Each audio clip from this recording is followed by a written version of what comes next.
Assalamualaikum. Waalaikumsalam. Silakan duduk. Terima kasih. Bentar ya Kak, saya ambilkan minum dulu, barangkali haus.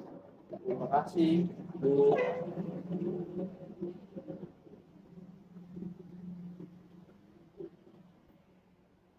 Silakan diminum. Ya, terima kasih. Ya, sama-sama. Selamat pagi Kak, perkenalkan nama saya Dia Ayu Juliati, nama usaha saya dengan sebutan Mbak atau Ibu agar lebih akrab. Nah, saya adalah konselor yang bertugas untuk mendampingi Kakak pada sesi konseling kita hari ini. Kalau boleh tahu, Kakak namanya siapa? Perkenalkan, nama saya adalah Atala Zaka Putra. Oke, kan, saya bisa panggil Pak Atal ya kalau begitu. Atau ada panggilan lain? Boleh dipanggil Kak Atal saja. Oke, saya panggil Pak Atal saja ya kalau begitu. Nah, kesibukan Pak Atal sekarang apa saja? Sibukan saya sekarang adalah mengerjakan tugas, Bu. Oh, oke, mengerjakan tugas. Berarti kakak masih sekolah, kuliah, atau bagaimana? Masih kuliah, Bu, semester 3. Oh, masih kuliah ya. Iya, Jurusan apa kira-kira? saya berada di jurusan arsitektur, Bu. Oh, keren ya. Sepertinya Kak Atal membutuhkan bantuan saya hingga datang ke sini. Iya, Bu. Saya mendapatkan rekomendasi dari beberapa teman saya untuk menemui Ibu. Saya sedang mengalami masalah pribadi dan barangkali dengan konseling saya hari ini bisa mendapatkan solusi untuk permasalahan saya. Oke, jadi Kak Atal sudah paham ya datang ke sini untuk apa?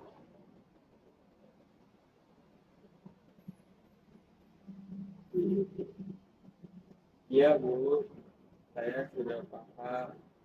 Nah, begini Kak Atal, sebelumnya saya mau mengucapkan terima kasih ya, karena walaupun Kak Atal lagi sibuk kuliah nih sekarang, tapi Kak Atal sudah mau meluangkan waktu untuk mengikuti sesi konseling kita pada hari ini. Nah, saya juga ingin menginformasikan kepada Kak Atal bahwa segala sesuatu yang Kak Atal ceritakan pada hari ini itu akan menjadi rahasia. Jadi saya akan menjaga kerahasiaan ceritanya Kak Atal. Sehingga harapan saya selama sesi konseling hari ini Kakak bisa terbuka dan nyaman bercerita kepada saya atau mengatakan keluh kesah dan permasalahan kepada saya yang Kakak alami. Namun, kalau misalkan selama konseling ini Kakak eh, saya menemukan indikasi Kakak membahayakan diri sendiri atau orang lain, maka saya mempunyai hak untuk memberitahu hal tersebut kepada atasan saya. Apakah ada yang kurang jelas atau ada yang ingin ditanyakan? Saat ini sudah jelas, Bu.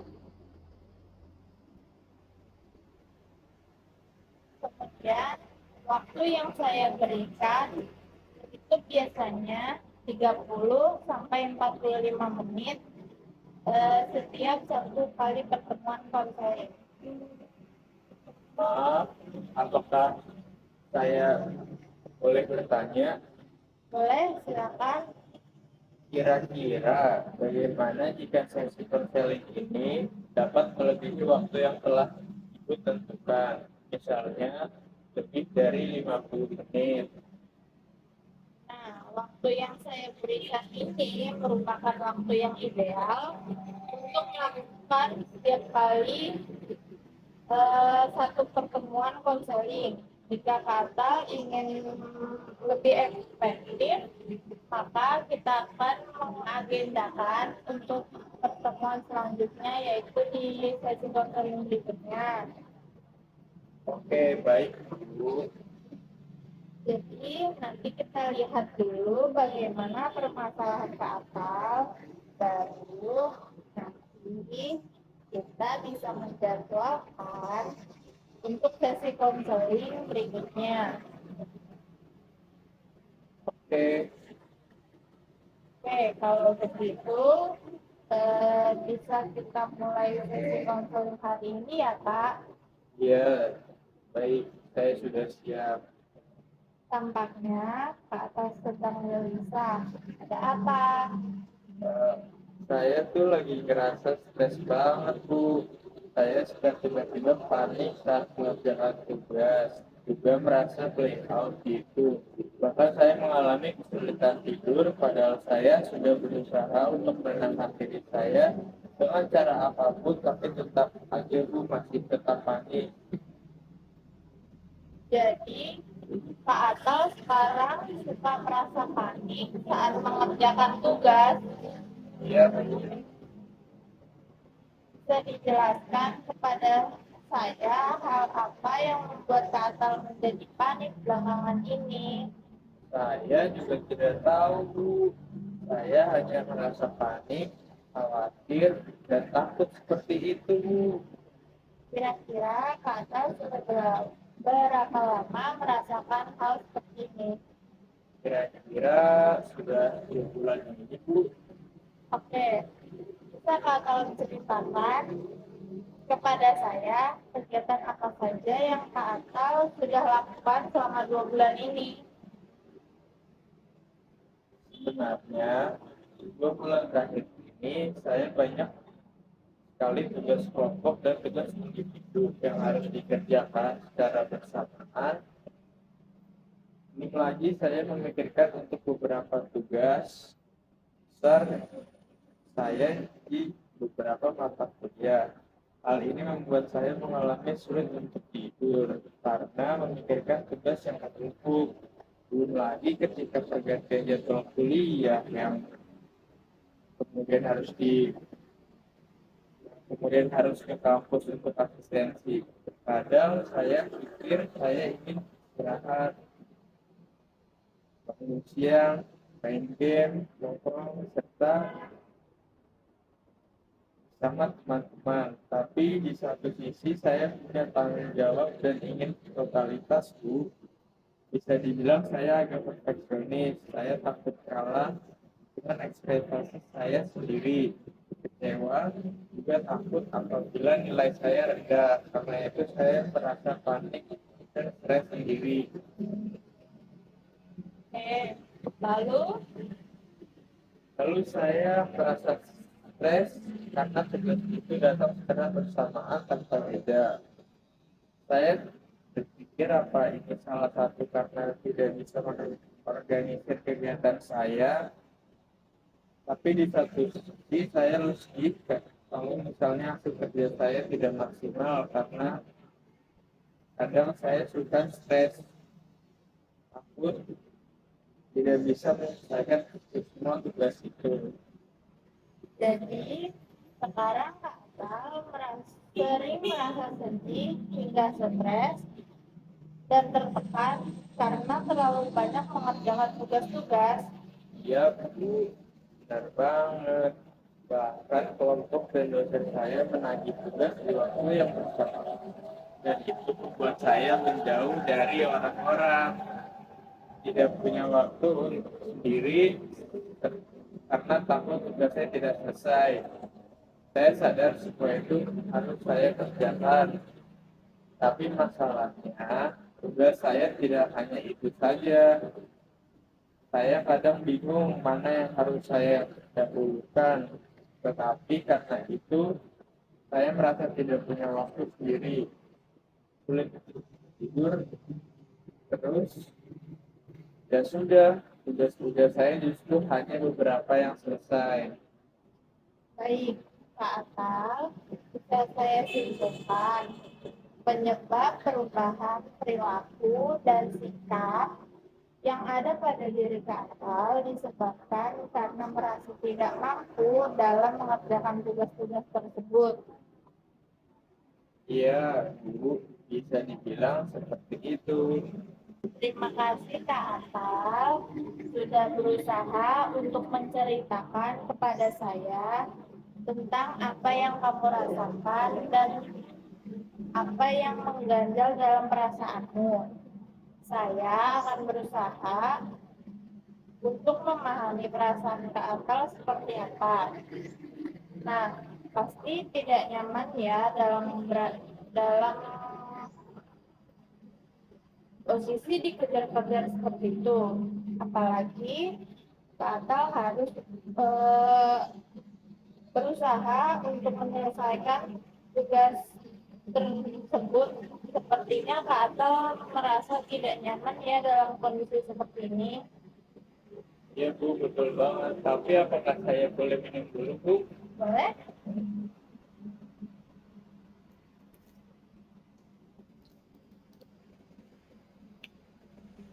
Iya, Bu. Iya, silakan.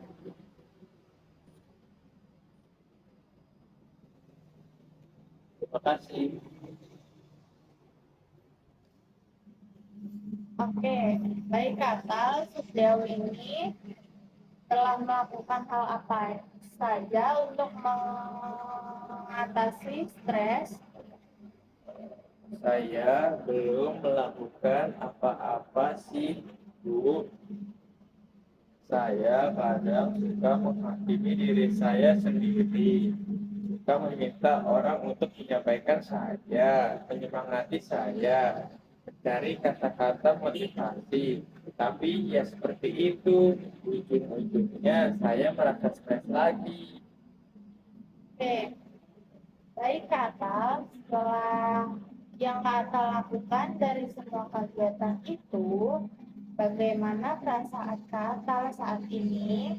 Saya merasa tenang walaupun sejenak. Habis itu tetap saja saya cemas lagi, khawatir lagi, tertekan lagi, terus ya sudah, saya berubah. Lalu semua orang punya asumsi masing-masing karena beda dari biasanya.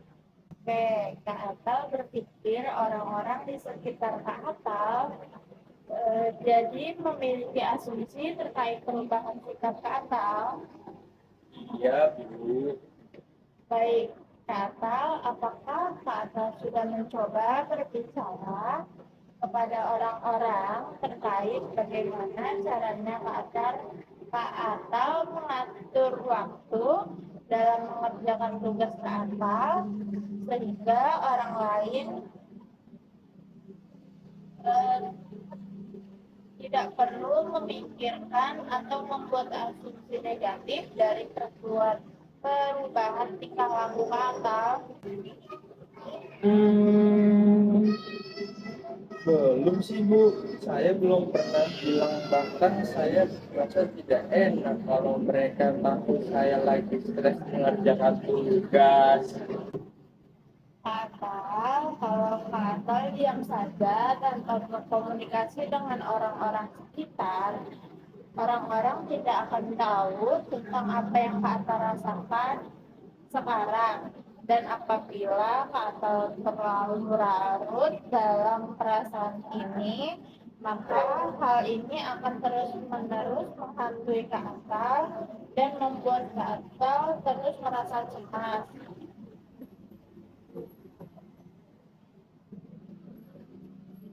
Iya, Bu. Nah, iya Kak Atal. Kak Atal seharusnya menyadari bahwa Kak Atal berhak untuk menyampaikan apa yang sedang Kak Atal rasakan dan apa yang sedang Kak Atal pikirkan. Justru itu merupakan suatu hal yang penting. Kak Atal tidak perlu khawatir atau takut mengungkapkan itu semua. Iya sih, Bu. Tapi kan saya tidak merasa tidak enak. Kak Atal bisa melatih dan membiasakan diri untuk bersikap asertif supaya Kak Atal jauh dari pikiran-pikiran negatif yang mengganggu selama ini. Dengan Kak Atal bisa melatih dan membiasakan diri untuk bersikap asertif supaya Kak Atal bisa jauh dari pikiran-pikiran negatif yang mengganggu selama ini. Dengan Kak Atal bersikap asertif itu bisa membuat orang-orang lain menjadi paham tentang apa yang Kak Atal rasakan dan yang Kak Atal pikirkan selama ini. Mungkin juga mereka bisa membantu Kak Atal dalam menghadapi masalah-masalah yang Kak Atal hadapi. Nah, tidak ada salahnya kalau Kak Atal sekarang mencoba untuk bersikap asertif. Iya, Bu. Kak Atal harus tenang ya, karena masalah tidak akan ada selamanya. Dan Kak Atal tergerak untuk mencari solusinya. Saya sangat menghargai usaha dan kehadiran Kak Atal dalam ruangan ini. Dan Kak Atal sudah menyadari apa yang sudah Kak Atal rasakan. Sehingga Kak Atal tergerak untuk melakukan proses konseling. Kak Atal juga sudah hebat dalam menceritakan apa yang sedang Kak Atal alami. Kak Atal perlu pelan-pelan untuk rileks dan harus menghadapi setiap masalah dengan hati yang tenang. Karena jika hati Kak Atal tidak tenang, maka tidak akan bisa merasa nyaman dan tidak bisa menemukan solusi untuk masalah Kak Atal sendiri. Jadi Kak Atal tidak bisa berpikir dengan baik kalau asertif Kak Atal terganggu. Iya, Bu. Ya sudah, kalau begitu saya juga harus mencoba untuk melakukan asertif supaya saya tidak lagi menjauh dari orang-orang. Ya Kak Atal, saya yakin Kak Atal pasti bisa melakukannya.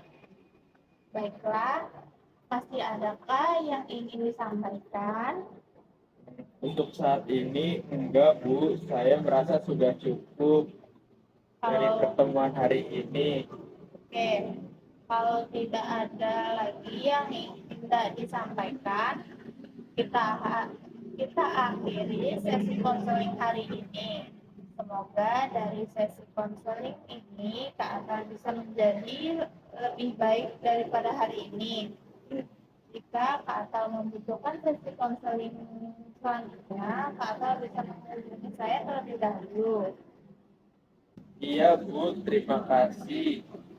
Dan semoga saya bisa latihan asertif, lalu di sesi konseling kedua, saya bisa lebih baik lagi.